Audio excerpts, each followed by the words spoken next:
Hello guys, আসসালামু আলাইকুম। This is Harpin Suman. আশা করছি সবাই ভালো আছেন। This is my another blog. আজকে আপনাদেরকে দেখাবো বাংলাদেশ বিমান থেকে যাত্রীরা কিভাবে বের হন।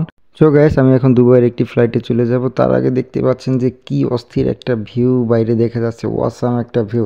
সো গাইস দেখেন, আপনারা না দেখলে অবিশ্বাস্য। আমি কাছ থেকে দেখতেছি, আমার কাছে এত জোস লাগতেছে। এয়ারপোর্টে এতদিন ধরে থাকি, এরকম ভিউ আমি কখনো দেখি নাই। এত ঘন কুয়াশার ভিতরে এরকম একটা ভিউ পাবো, আসলে অবিশ্বাস্য। জানি না আপনাদের কাছে কেমন লাগতেছে, আমার কাছে জোস লাগতেছে।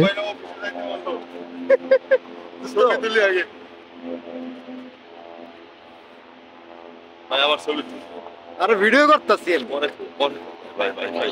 শোনা ভাই পরে ভিডিও কি রে ভাই, কই আছি আমরা? পরে পরে গাইস, আমরা এখন সামনের দিকে চলে যাব এবং আপনাদেরকে দেখাও কিভাবে বিমান ল্যান্ড করে। দেখতে পাচ্ছেন বাংলাদেশ বিমানের 787 বিমানটি ল্যান্ড করছে। এখন এটা হচ্ছে দুবাই থেকে আসছে। এটার ভিতর থেকে কিভাবে যাত্রীরা বের হয় সেটা আপনাদেরকে একদম লাইভ দেখাবো, কিভাবে যাত্রীরা বের হয়, কত সুন্দর করে বের হয়। সো গাইস, আমি এর বাকিটা দেখালাম না, এখন ল্যান্ড করার পর দেখাচ্ছি। দেখেন কত সুন্দর করে যাত্রীরা নেমে যাচ্ছে এবং নেমে এখানে দেখতে পাচ্ছেন বাস রাখা আছে, প্রাইভেট কার রাখা আছে।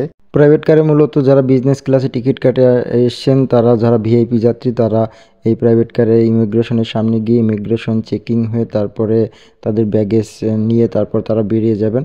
আর বাকি যারা ইকোনমিক ক্লাস আছে, যারা নর্মাল ক্লাসে নর্মাল টিকিট কেটে আসছেন, তারা বাসে উঠে তারপর আপনারা বাসের ভিতরটাও একদম প্রাইভেট কারের মতো, হয়তো বা তাদের একটু আলাদাভাবে প্রোটোকল দিয়ে থাকে এবং প্রায় বাসের ভিতরেও মনোরম পরিবেশ থাকে। তো বাসের ভিতরে দিয়ে তারপর আপনারা ইমিগ্রেশনের সামনে যাবেন। ইমিগ্রেশন থেকে চেকিং হয়ে ব্যাগেজ চেকিং হয়ে তারপর আপনার বাইরে বের হবেন এবং যার যার গন্তব্যে পৌঁছতে পারবেন। সো বন্ধুরা, আজকের ভিডিওটি এই পর্যন্তই এবং আমার ভিডিওটি কেমন লাগলো সেটা আপনারা কমেন্টস করে জানাতে পারেন এবং এই ধরনের নিত্য নতুন ভিডিও পেতে আমার চ্যানেলটি লাইক, কমেন্ট, শেয়ার এবং সাবস্ক্রাইব করে পাশেই থাকবেন।